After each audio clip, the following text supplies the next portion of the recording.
Hey everybody, welcome to Monkey Business MD, and today's video is about what happened at labor and delivery the day that Luna was born. Because it was one of the hardest days of all my entire life and very painful. I didn't expect it to be.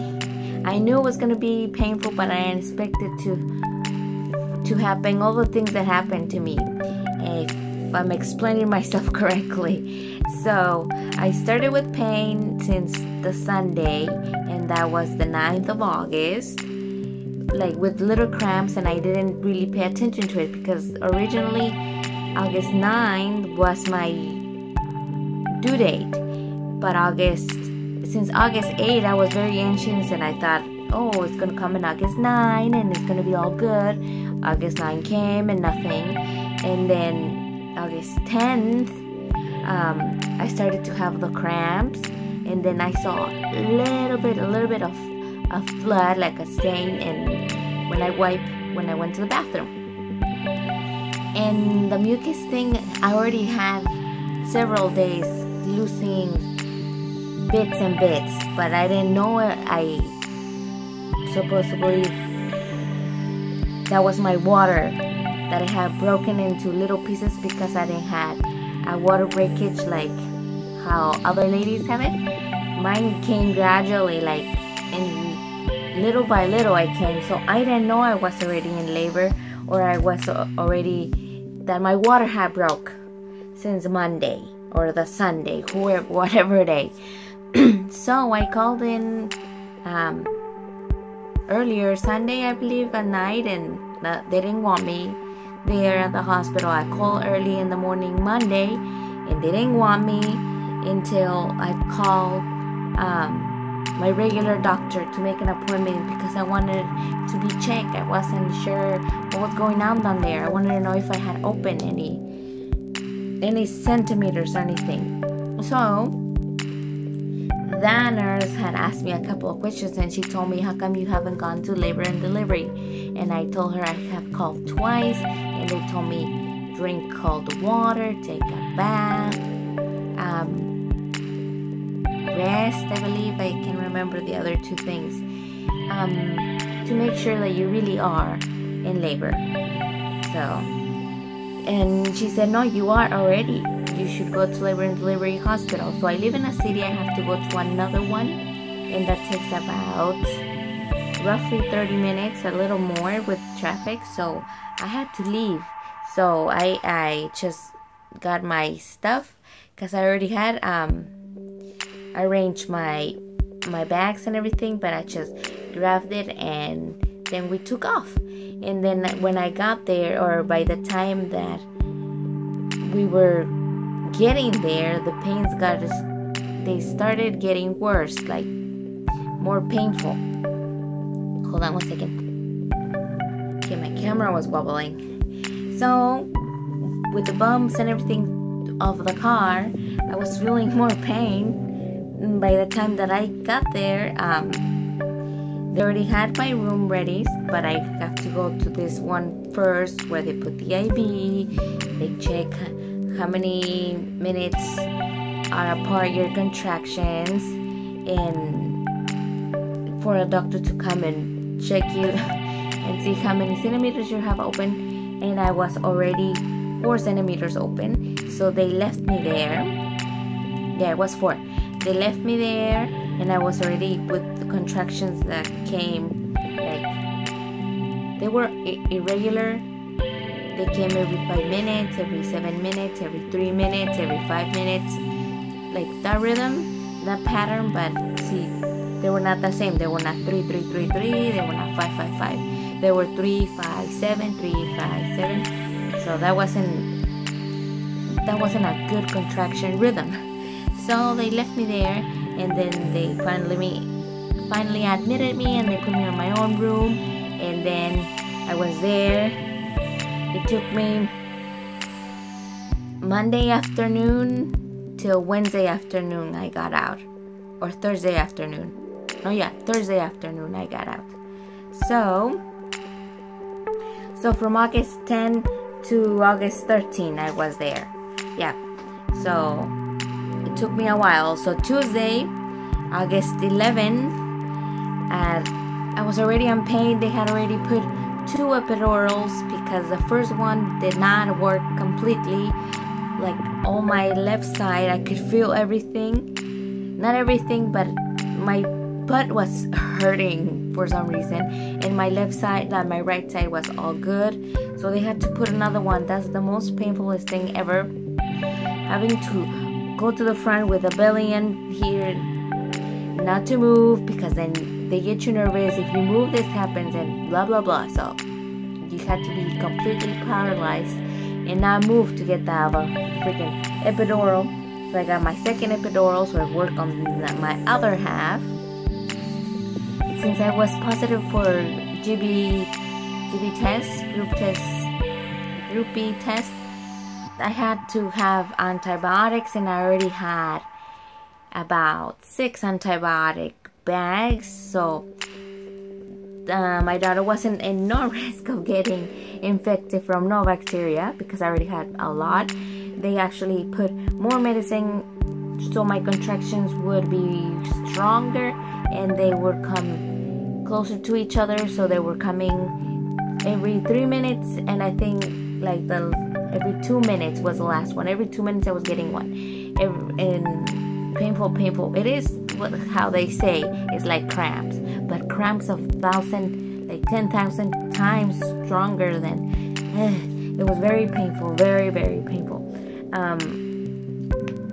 And maybe for other women it's not, but for me it was like the worst pain ever. And since I had 2 epidurals, and then some nurses weren't the nicest persons ever. I got like one nurse that you get to see that your own people sometimes are the meanest to you, because see, I'm Hispanic, Mexican, and I knew that nurse was Hispanic or Mexican or Latino. And then I was crying at a point, and she said, "Oh, stop crying, that's not gonna do anything, or that's not gonna stop," like she was trying to mean that's not gonna stop from you having pain. But that really pissed me off, and it hurt for a nurse to tell you stop crying. Why are you crying? Like, really? Aren't you a woman? Don't you have kids? Don't you ever have pain? What an idiot. So I think she only was there like 2 times since they were very busy. Then she left, thank God. And I have somebody else. I had my midwife and another nurse that was helping her with the delivery. And when I started to push, finally, it was from 4 or something in the evening, like 4. And then I finally gave birth at 6:45, I believe. And that was a lot of time for. I know it's my first one, and they say that your first baby takes the longest to come out, and then the next ones are not going to take that long, and blah blah blah. But mine took forever to come out. My husband was there next to me to help me, like right there on my leg to help me. So that was a good bonus that they leave the dads there to be helping you and stuff. So since I wasn't opening enough, by the time I was delivering, I was already 10 centimeters open. And with the epidural and with the pain medicine they put me, they helped me because I went from 4 to 7. Then I wasn't progressing at all. And then they put the medicine and they went right away to 9.5. And then whatever took me to open that half centimeter more. And then barely noticed my eyebrow looks weird. So I'm at 10 centimeters open, and then they told me you need to start pushing. So I started pushing and nothing. They could see her head already in the exit, but I just couldn't get her out. She was very happy inside of me, and if it wasn't hurting, I would just left her there. But it was very painful. They had to help me. Epidotomy, I can't even remember what that word is for. They cut me a little bit. extra so it would open more, and they used a vacuum, which is just a suction cup, like a suction lid that they suction into her head, and then a doctor pulls her out when I push, and I'm pushing at the same time, and then he's helping me get it out with the vacuum suction cup out, and I was cut so it would open more because she wasn't getting out, and that was more painful, and I got to miss all things that I wanted to do when I was delivering. I totally expected something else, and when she was born, when she got out, they didn't bring it to me. They right away took it to clean and to weigh and to do all those shenanigans while they were stitching me back. They were stitching me back, so that took away the skin to skin situation thing. So my daughter was only with his dad. They didn't do the skin to skin with him either. Since she was suctioned out, they were very concerned about her head and having an egg head, but she didn't really have it much. Like at the third day, it was completely gone. And then the doctor, like the whole experience of labor is extremely painful for me. Was extremely painful. I can remember every little thing. I didn't get to see it, but I imagine to have 2 epidurals and extra medicine to get the pain out, and antibiotics and many things put into you. It's not the greatest thing, but it is a great outcome to have Luna over here with me. So that was very nice to see her finally come out and not having to push.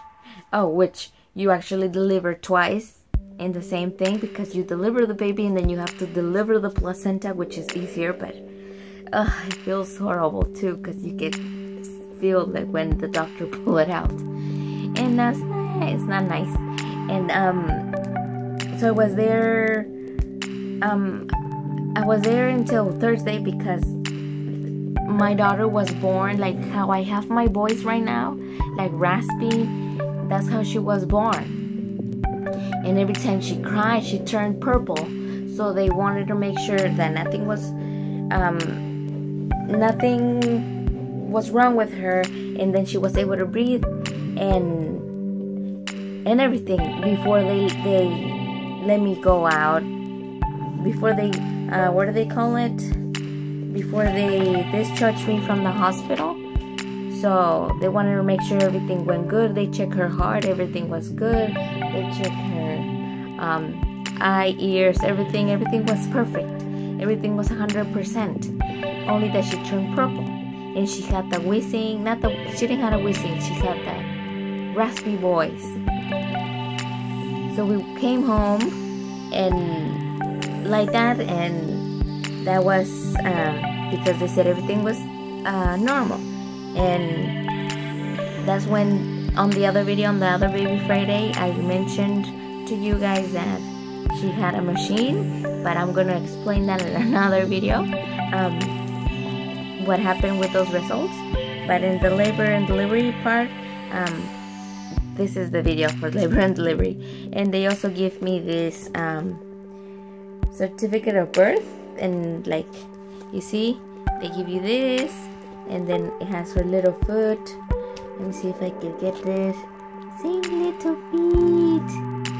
She had really big feet. She was 21.06 inches long and 8 pounds 8.5 ounces in weight, and she was born at 6:45 p.m. on August 11. And they give you this. This is not an official. This is just like a thing that they give you before you get your actual birth certificate, which you have to order and stuff. And today I got her social security, so that's a plus. And then this is like a little thing that they put there. See, baby girl, that's my last name, and all her information and her medical record number, that you guys see that. and who delivered her. The doctor name was Ed Cow. He was a dude who helped me get her out.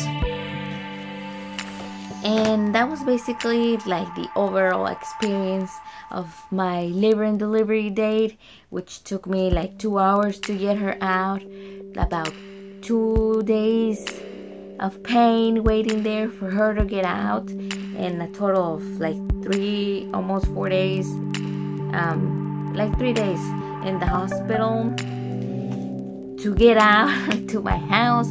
And she is finally home. Later on I will do a video about the 10 good things and the 10 bad things about labor and delivery. And this is my experience with labor and delivery and what happened that day. So hopefully you guys find it helpful, maybe just an experience. And I will see you all next time on another video. I'm still gonna call it Baby Fridays because it's still gonna be on Fridays, even though I didn't mention it at the beginning. But that is it for this video. It's already really lengthy, so I hope you like this video. Subscribe down below, give me a thumbs like or a thumbs up, comment what are your experiences or anything. Don't forget to enter into the giveaway, and I will see you all next time. Goodbye. And there's Luna.